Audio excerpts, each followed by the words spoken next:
This is K-12 Tech Talk. K-12 Tech Talk.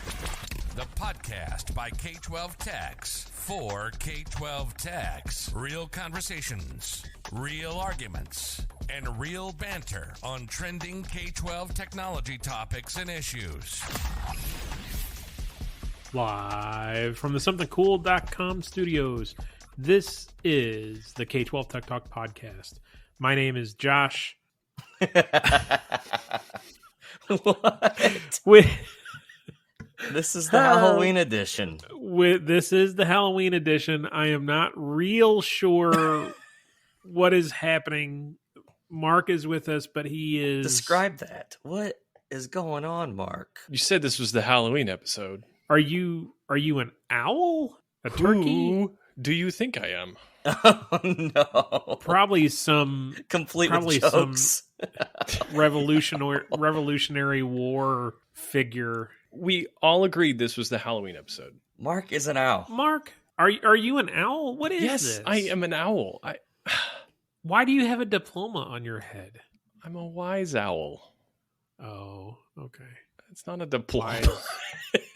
Wise something. I am Josh. So with embarrassing. Me, as always, is Chris and Mark. Hello, gentlemen. Hello. Mark, are you wearing that to school tomorrow? I wear this to work every day. Do you? The glasses are pretty sweet. Yeah, those are nice. Chris could have worn those at his marriage retreat this last weekend as the famous couple, Harry Potter and Hermione Granger. I went, and if you're married, I encourage you to take retreats every once in a while, hang out with your spouses and stuff. But I went to this thing and Spouses? Whatever. I'm talking to both of you. For all of our listeners in Utah. Hang out with your, for our Utah MSI Sec conference. That's not a thing anymore. Salt Lake City still getting me good. I encourage you, if you're married, to take a retreat every once in a while with your spouse. But I went to this thing, and it was like one of the nights was a Halloween party. So I had to dress up as Harry Potter, and Stephanie was who again? Hermione? Yeah. Hermione. And then who picked the... Stephanie did. And I've never read the books, and I watched half of the first movie. Or maybe more than half. I got to the part, they started playing the game where they got the brooms and they can fly. Quidditch. Don't know. Half our listeners are slamming their fists on the dashboard right now. If you want to send us an email, k12techtalk@gmail.com, email Chris and tell him how wrong the couple of Harry and Hermione is. They're not really. Yeah, I got told they weren't. This was supposed to be a couple's costume. Yeah, famous couples. That's right. Yeah. Right? Yeah. Nope. It didn't say famous married couples. So they were like a duo, right? Kind of. They were a dynamic duo, but they were never a romantic duo. Well, we danced. I mean, we got on the dance floor. We always took our wands with us wherever we went. And then I like how Mark tries to make fun of me, yet he's an owl right now. Yeah, I'm not the embarrassed one right now. You're the one that showed up as Harry Potter and Hermione to a couple's costume contest. That is pretty bad. So, Mark, what's being on the East Coast and where you are? Do you guys do anything fun for Halloween? Obviously, they dress up. Nothing unique. I think the big thing in this area is to go to Salem, Massachusetts. Oh, tell me more. Where the Salem witch trials are. It's like yes, it's huge. In fact, I was talking with a coworker who lives in Salem, and he's like, I have to work from home. Wow. There's no leaving or getting back into this town in a reasonable manner. So that's about it. That would be interesting. That is traditional Halloween. Have you ever gone up there and toured around for done the witches stuff? Yeah, not on Halloween time, but yeah, because that's when they come out to play. Back. Yeah, it's a cool town. Interesting. That would be interesting. Chris, our Halloween parties are tomorrow. So we'll be locked in our office and won't be going anywhere because parking in my district is horrible. So because if we move our cars, we will not be getting back or have a parking place when we try to come back. So we will be doing everything remote tomorrow. Chris, what about you guys? We're gonna go party it up. We're gonna hit some houses. All right, during the day. Harry's coming out. That during the day, I don't. Yeah, I'm not doing anything. So Josh, you and your wife are.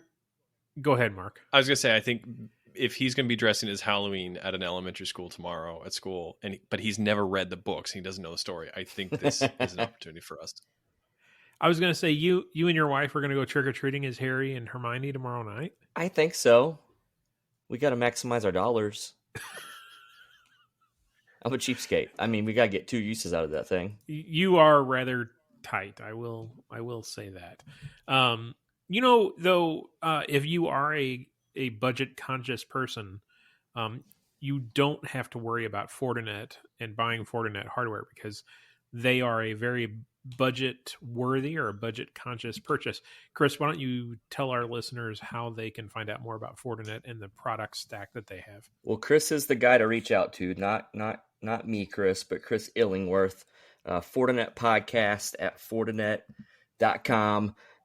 Email that email address, but that will be Chris that you actually reach, and he can get you going. And I mentioned this last episode, and I stand by it. He talked about the many a client that does not start with the FortiGate. They start with other items, other services, other products, so they can get you going. If you're trying to do something new with MFA, they got the Forti token, right? They can help you out with your with your firewall, but with many other different products. So Forti token almost sounds like a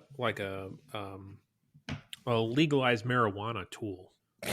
I don't think that's right, and I apologize, Chris. It's a verb, not a noun. Forti token. Chris did let me know that he listens to each and every episode listening. He does. I will have a text message from Chris Friday morning telling me how he didn't appreciate the marijuana joke. Sorry to Fortinet. I know the Forti EDR stuff is a pretty big deal as well. He talked about they have one school district that was the first thing that they went to was the EDR. So give Fortinet a chance. You lay a Forti foundation with EDR. A strong Forti foundation. Yep. See, again, we like come a up fort. with all these ideas. All of these ideas. So Mark has, I think, curated the majority of this content tonight. Mark, as he would as a wise owl. Yeah. Why don't you have a seat in the driver's seat here, Mark? Come on over. I'll trade you seats, and come on up, buddy. You can lead the show. Yeah, come on up. Oh, Mark. Oh, we need Mark's intro music. The Newsboy intro music. You got it. His Flatiron Scally Cap. Get on up here, you newsboy. We're ready to hear what you got to say, Mark. I don't have any. Come on up here, little buddy. There you go. Hey, Chris. Before we get into the news, quick piece of Harry Potter trivia you're going to need for tomorrow. Did you get to the part in the books where Harry explains the scar on his forehead? I didn't read the books. Oh, I did wear the scar though. Okay, knife fight. He got into a knife fight with Ron. So just tomorrow. Yeah. Okay. Just for background. All right. First up, this story gives me goosebumps. So Clark County School District. I guess they're more of an owl bump than a goosebump. Oh my god! Who goes to the costume store and says, "I want to reach up there on that top shelf, ignore the sexy IT worker costume, and give me the owl with weird glasses costume"? Who says that? Nobody, Josh, because if you look carefully at this costume, you'll see that it's homemade. Oh, is it really? Oh my! Oh, yeah. This is. Did your wife make that? No. Did your mom? But no. Actually, this was made by somebody else. But yeah, but this is homemade. Okay.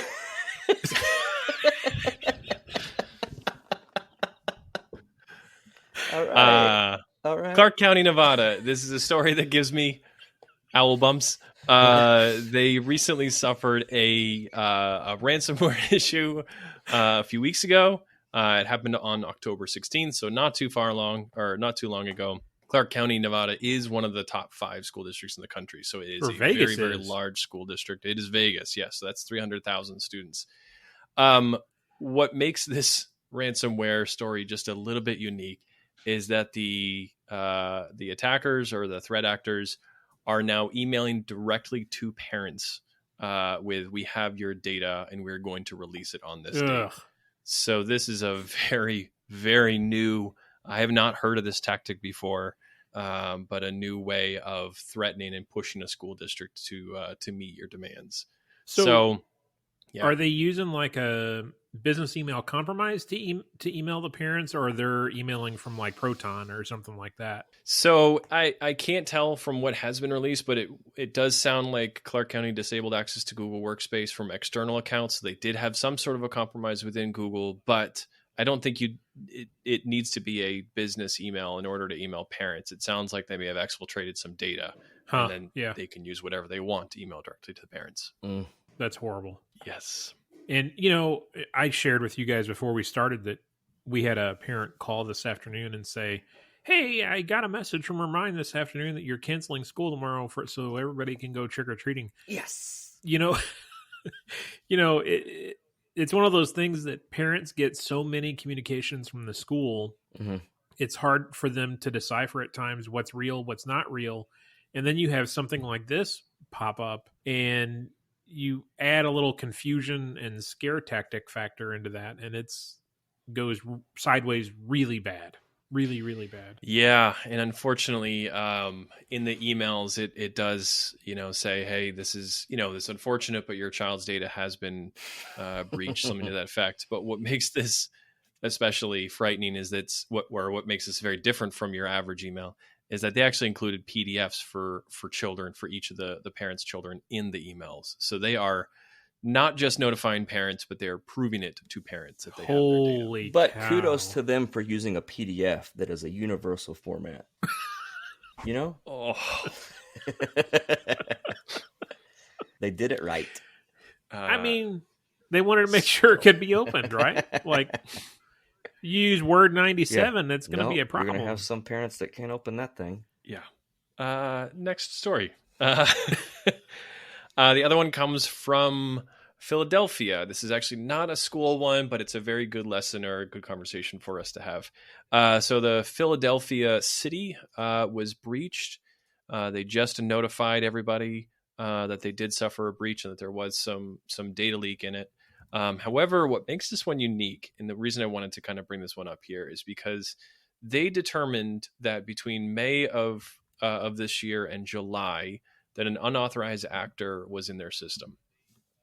But what makes this very tough in the news is that Philadelphia knew about this, or they were first alerted to this one in May, and it was 2 months that the threat actors were actually continuing to be in their system while they knew. And then they are just notifying people now. So they're getting quite a lot of heat in the media for waiting 5 months to notify the community of this breach, while they also were knowing that the threat actors were in their systems for a period of about 2 months. So very, very tough press release to announce that you've had a breach so long ago. But you don't really know what's behind it. There could be reasons, legal or otherwise, why they could not tell anybody. But the press of it is just it's a tough look to look over or to see, and something that I think we all need to take a lesson from. So they found out in May someone was in their network. Yep. That continued until July. Correct. Were they not taking any active defensive measures during that 2 months, or does the article say? It does not say. It's very there's not a lot of information contained, so it's hard to know. I would assume that nobody's going to just allow them to be there, but we don't quite know what that that level was like, or that level of knowledge was. So does it say that one of the reasons why they didn't announce until now was that they were performing forensic analysis on things or anything like that? Because sometimes you can see a delay in those announcements when they've got a forensic team trying to decide, okay, was there any data exfiltrated, or what needs to be wiped and rebuilt? They're trying to figure out who done it. Oh, yeah. Yeah. Hey, Mark, how many licks does it take to get to the center of a lollipop? That was 3. Probably just copyright. 3.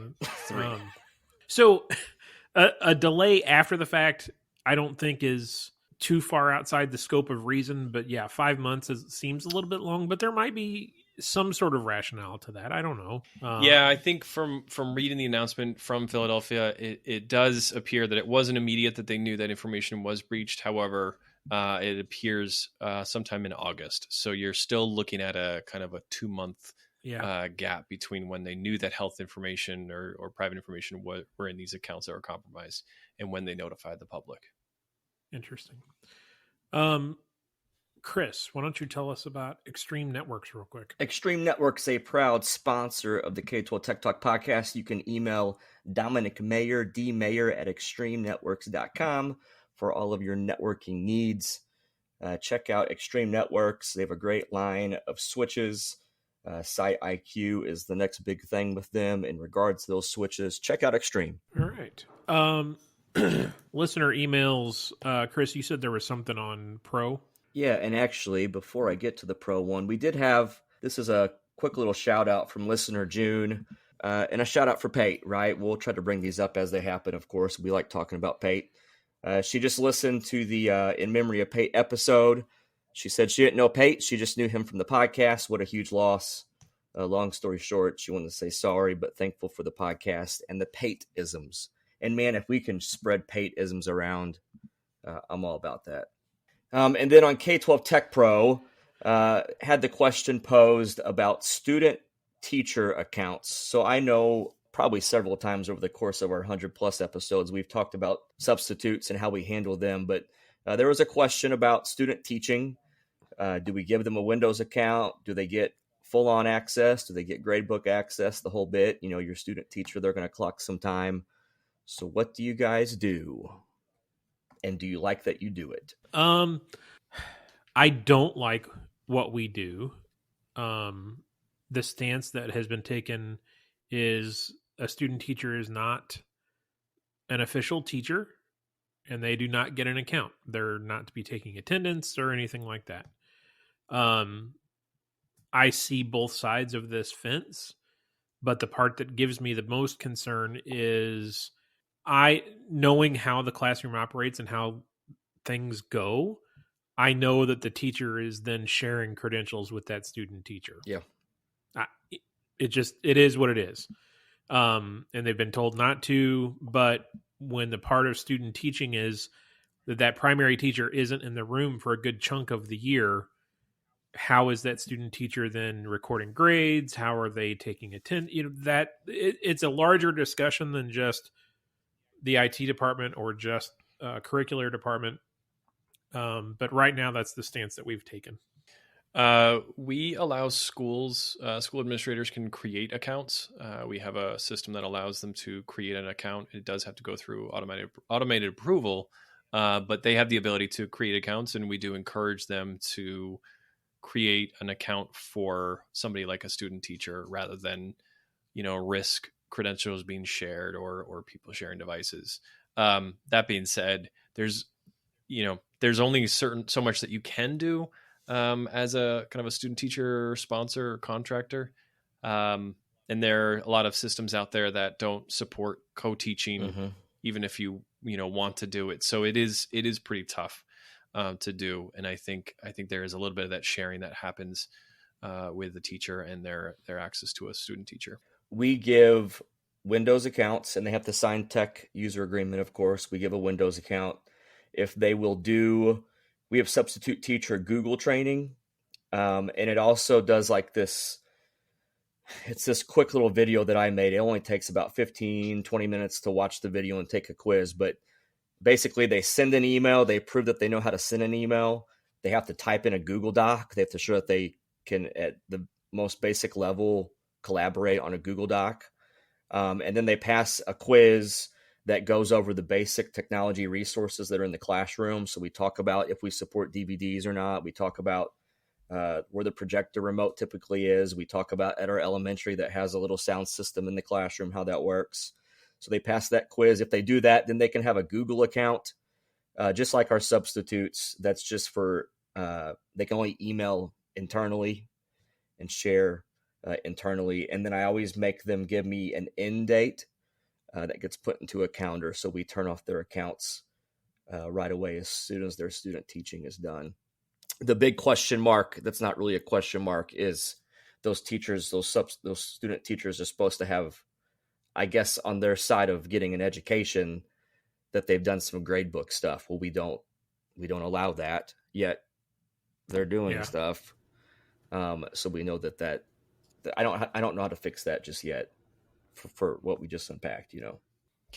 Yeah. One word of caution too, we've found is that people, the more accounts you create, the more problems you start to run into in other systems as well. So we're now running into licensing caps on systems that are licensed for a certain number of staff.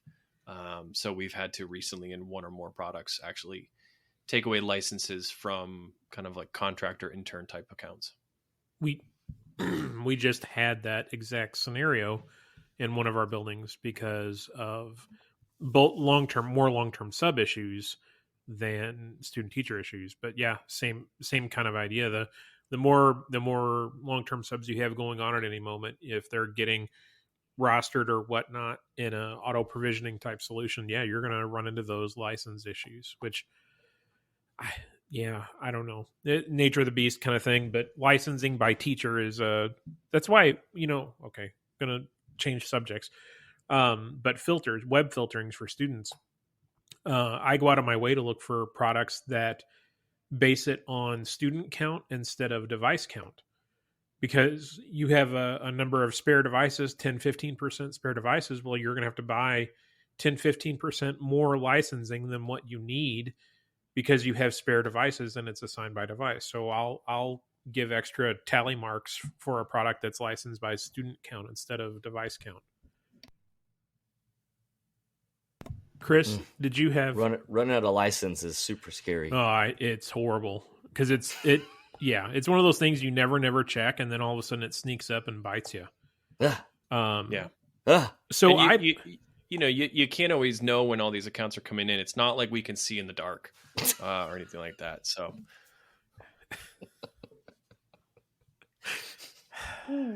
I posted in Pro earlier today. Mark, when was the last time you posted in Pro? You have really good content when you post. I'm sorry. I'm more of a lurker than I am a poster. So I posted in Pro. I actually expected Mark to comment on my post today, but he hasn't. It's about, here he goes. He's going to go post. You suck. I sleep during the day. Sorry. I posted out there about AI. We've had a number of people come back from conferences and, AI. I don't know if you guys have heard about it. It stands for artificial intelligence. There's this new product called ChatGPT. So we're starting to get some of that content brought back, and in the last couple of days, I've had to have conversations about setting pretty hard guardrails on, what's acceptable and what's not acceptable to paste in there for prompts and usage. And the conversation is starting to revolve around student data, testing data, stuff like that, even if it's anonymized. So use case was ChatGPT 4 is super, super awesome. And you can post not student data, but like test scores in there. And I said, well, here's the thing. And Mark, I don't think I've talked to you about this. You're my kind of go-to policy person.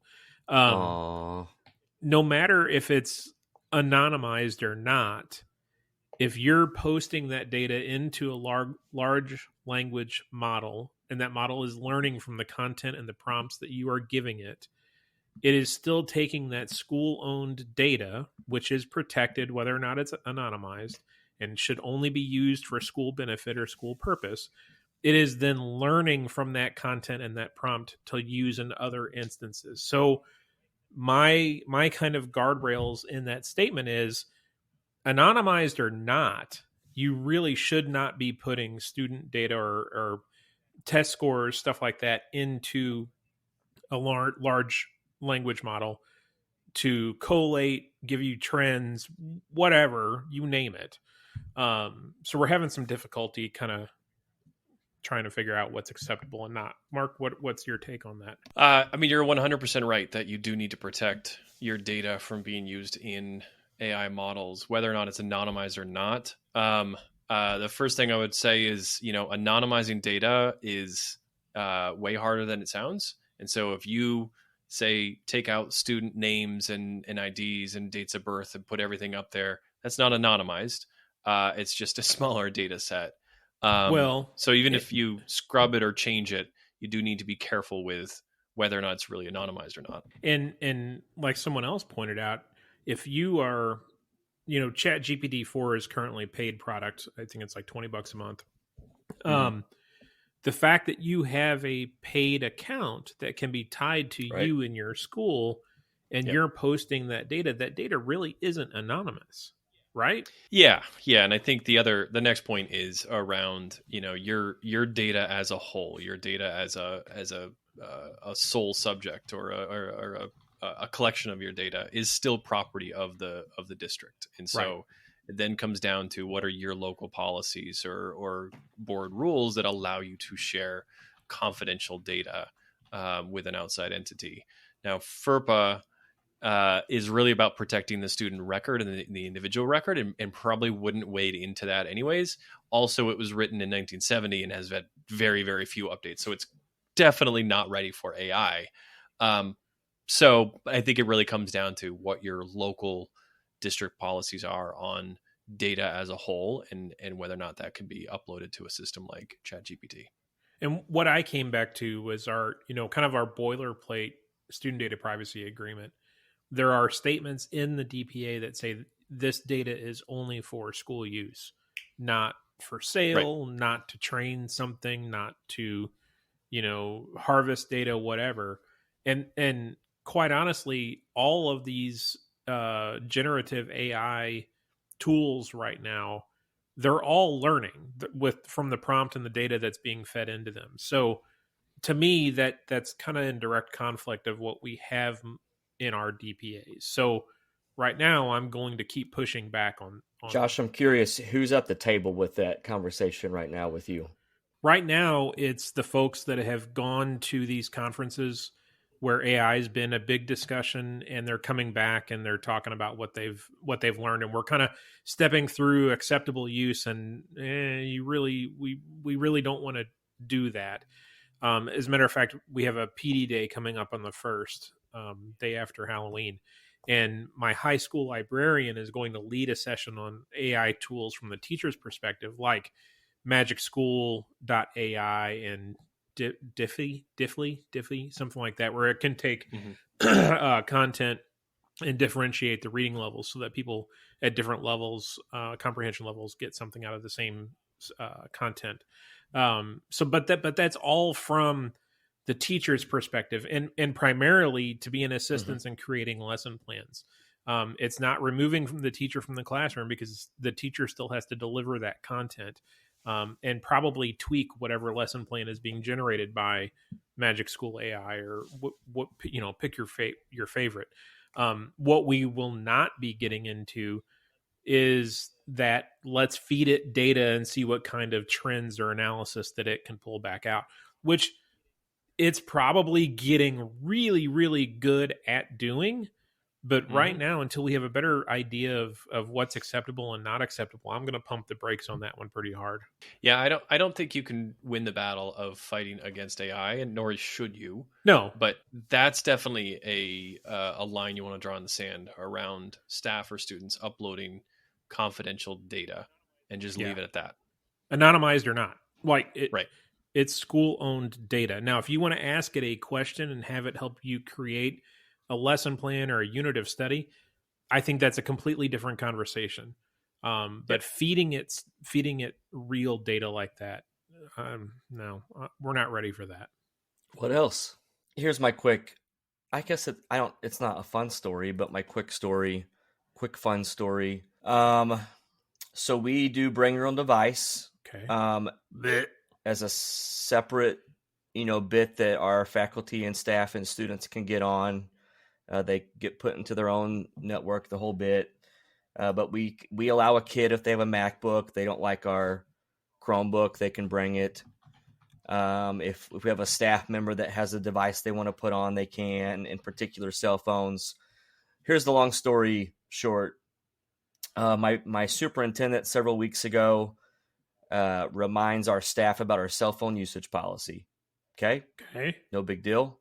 Which, out of Um, curiosity, what is that policy? Basically, that you can have it out when not doing instructional time, but Gotcha. you shouldn't have it out if it's during instruction. Okay. And then pretty much the next week, a cell phone tower in our area goes down.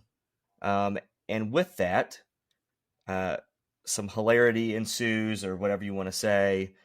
We had some conspiracy theories going around that the tech department, in particular me, that we were blocking cell phone coverage in the buildings to help enforce that policy. Uh-oh. It wasn't us, right? It's just a cell phone tower down.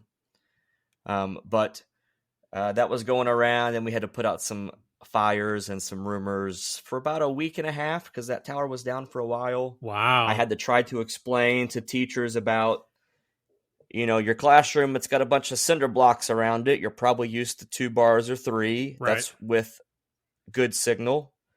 Well, the tower's down, so now you don't have any. It's not that I put paint on the walls. It's just that the cell phone is weak. And then we try to get them to jump onto our bring your own device, our Wi-Fi. Sure. And there's always some little conspiracy theories going around with that, if we're tracking what people are doing, if they're on that thing or not. So just kind of one of those deals where you try to do good PR, but not fun. I haven't had fun with it. I will say whatever they're doing with towers right now is really screwing up signal. Like I can be outside my house. I have full signal, 5G plus. I come inside my house and I'm at like a quarter of a signal. And it didn't used to be that way. And we have large portions of our high school that, because of how the building is situated, it's below grade when you look at it towards the main tower, and you just flat don't have signal. I've had discussions. I cracked a bunch of jokes about, like, that cell phone blocking paint must really be working because how I spilled it all over my car and at my house and like whatever. But it does bring about this other conversation that's been had. So at one of our elementaries, so we do Google and other MFA. Yeah. Well, teachers not getting on our Wi-Fi. They didn't have good cell phone reception, so they can't use their MFA. And then we were unpacking how to navigate through that.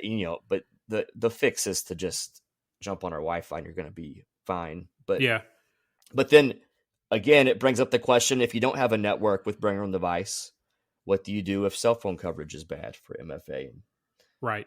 And I think the easy answer to that is, if it's Google, is use the Google Authenticator app. That'll work without service no matter what. We seem to have lost Mark, and I'm kind of surprised he hasn't come back. His last words were, "My internet is cutting out." Yeah, my internet is cutting out, and he's not back. So, Chris, we have a new sponsor that actually isn't new, but they're back for a second or third time. Yeah, I'm excited to say that StatusGator is back with us. And if you don't know about StatusGator, we encourage you to check them out. They were actually one of our earliest sponsors, if I kind of remember right. I think we did a special one-off episode where we only talked about StatusGator. Do you remember that, Josh? I do.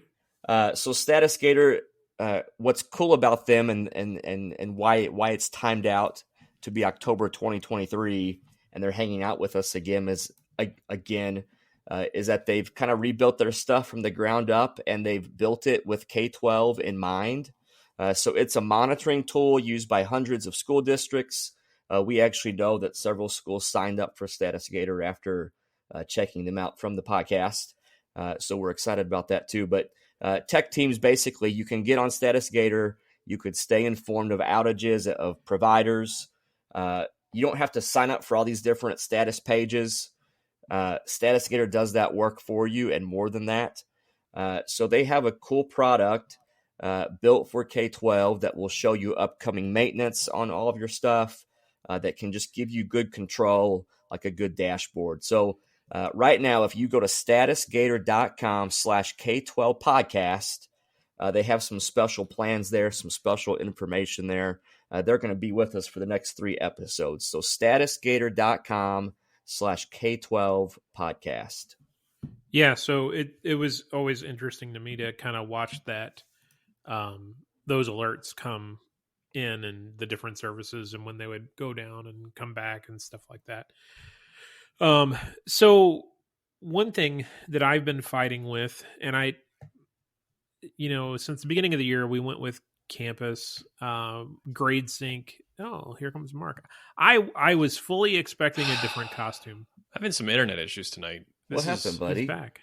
This is very embarrassing. We may have lost him again. We normally make fun of Chris, but you, the gentleman that lives in one of the biggest cities in the world, is having internet problems. So we've been fighting this grade sync issue since we went live with Campus, and it just random errors with Google Classroom syncing grades, and just you get a very, very descriptive error like an error has occurred. Sweet. After multiple Those tickets, are the best. Those are the best. After multiple tickets with both Campus and Google about this issue, and of course, to begin with, they doing one of these, pointing fingers at each other. Late Friday night, Google finally said, yes, this is a problem on our side. Development is looking at it. And by the way, what severity and priority would you give this? I'm like, seriously, guys, I've been fighting with you for 3 months on this. What do you mean? What kind of severity and priority would I give this?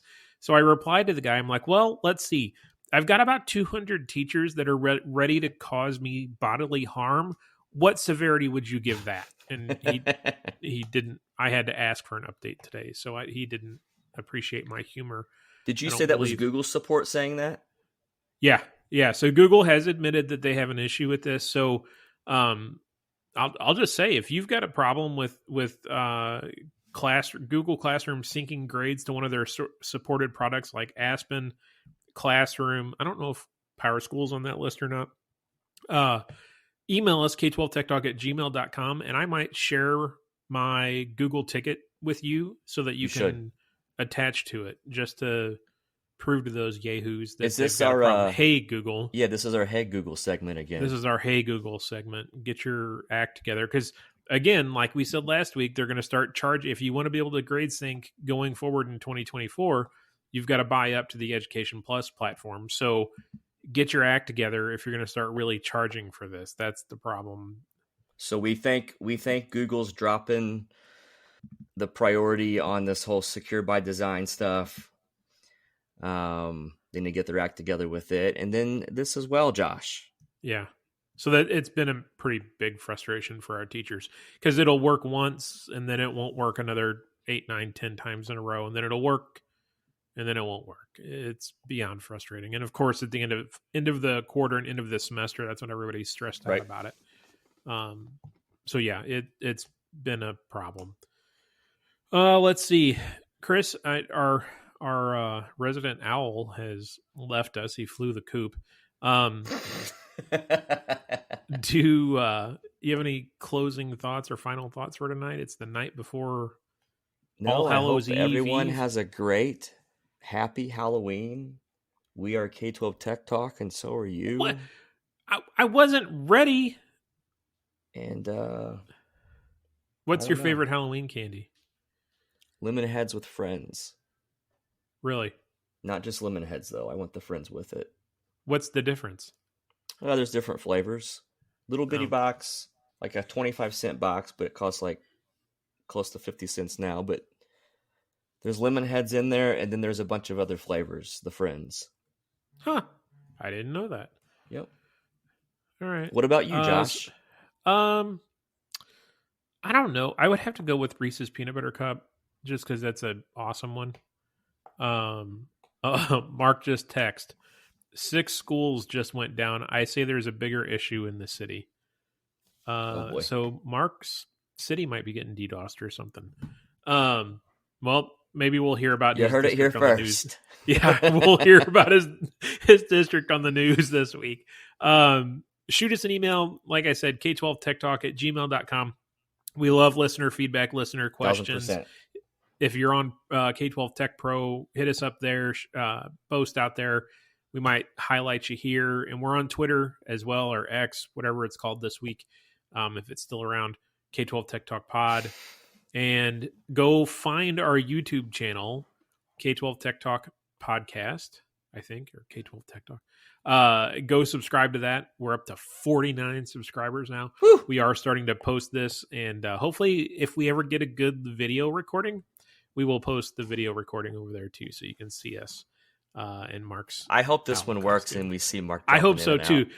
But he's dropped in and out. He was an owl, then he was a guy with just a t-shirt and some weird glasses. But I guess we will see you next week after Halloween, and we will recap what is going on. Thanks for listening. See ya.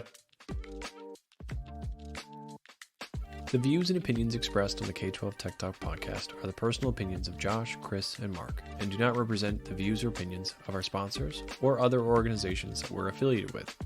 The material and information presented here is for general information and entertainment purposes only. Thanks for listening, and we'll see you next week.